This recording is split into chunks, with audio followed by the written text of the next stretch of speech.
어느덧 이렇게나 수많은 교회를 만나 복음 안에서 함께하게 되었습니다. 모든 교회들마다 뭉클한 하나님의 감동의 스토리가 있는데요. 뉴스 안에 다 담지 못해서 아쉬운 마음이 큽니다. 하지만 분명한 것은 코로나의 극한 상황 속에서도 예수님의 피값으로 교회가 세워지고 있고 복음의 능력이 나타나고 있다는 것인데요. 지난 뉴스를 통해 전해드렸던 마한다키니 교회를 기억하시나요? 교회 건축의 소식을 듣고 밤새 기뻐하며 하나님에 대한 순수한 열정을 표현했던 성도들이 함께하는 마한다키니 교회. 그 순수함을 하나님께서 기뻐하셔서 작은 오두막에서 시작하여 60명으로 부흥한 교회입니다.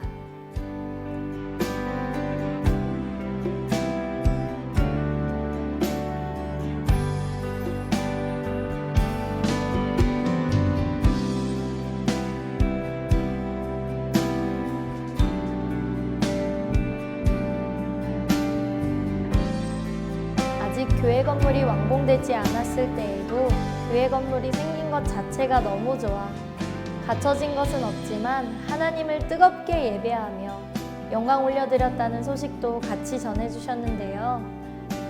헌당 예배를 앞둔 한 주간은 주변 마을 중 유일한 교회라는 사명을 가지고 마을 곳곳을 다니며 전도를 하는 등 영혼 구원의 열정으로 뜨거웠다고 합니다. 드디어 지난 주일 성도들이 손꼽아 기다리던 헌당 예배였는데요.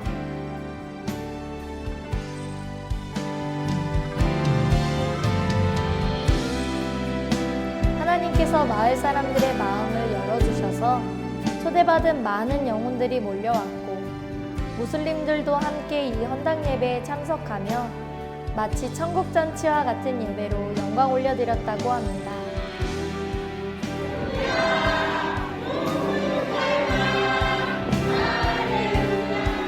이후에는 교회에 모인 성도님들과 함께 염소고기와 준비한 음식을 먹고 마시며 즐거움을 배로 나누는 교제하는 시간도 가졌다고 하는데요.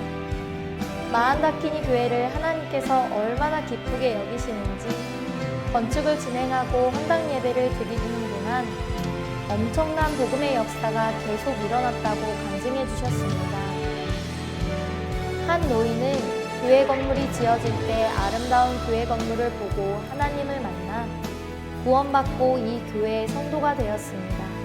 주중 성도 모임에서는 무슬림으로 살아온 4명의 영혼이 예수 그리스도를 영접하여 구원을 받았다는 뭉클한 소식도 전해주셨습니다. 헌당 예배 때는 놀라운 치유의 역사가 있었는데요.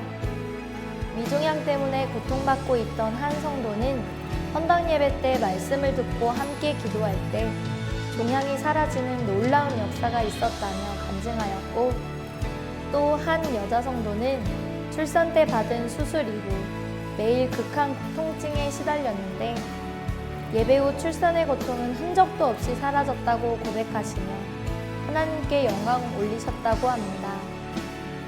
안진뱅이가 일어나고 눈먼 자가 눈을 뜨며 질병이 고침받는 하나님의 기적의 역사를 보고 경험하게 하시니 큰 감사와 영광 올려드립니다. 하나님이 만나게 하지 않으셨다면 누구도 모르고 지나쳤으리이다. 우리는 멀리서 함께 물질로 후원하며 기도했을 뿐인데 차별 없는 하나님의 사랑이 이 땅에도 흘러가 택함받은 하나님의 자녀들이 믿음으로 세워지고 있고 많은 영혼들이 치유받으며 구원의 역사가 일어나고 있다는 사실이 놀랍기만 합니다. 이 가치 있는 일에 나의 중심과 기도, 그리고 물질을 드리는 것만큼 값지고 행복한 일이 있을까요? 우리가 후원한 물질이 하나도 헛되지 않고 이렇게 놀라운 복음의 열매를 맺고 있다는 사실이 너무 뿌듯하고 하나님께 영광입니다.